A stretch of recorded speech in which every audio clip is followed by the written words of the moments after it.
ويلا بينا نعمل عصير الشوكولاته بتاع رمضان وب3 جنيه بس.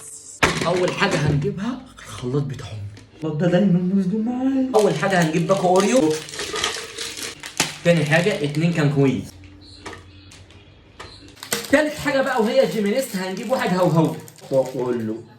رابع حاجه بقى ودي هنحط دي، بصوا يا جماعه مش عارف اسمها ايه، بلزه هنحطها كلها، طعمها جامد. الحاجه اللي قبل الاخيره وهي واحد بيمبو بالشوكولاته وهنحطه كله. حط يا اخر حاجه بقى وهي الاهلاوي، هنحط هتجيب كيس بسكوت اهلاوي كده وتفضل. اخر حاجه هنا وهي كوبايه اللبن. يا جماعه انا موطي الصبح عشان الساعه 3 الفجر. بسم الله.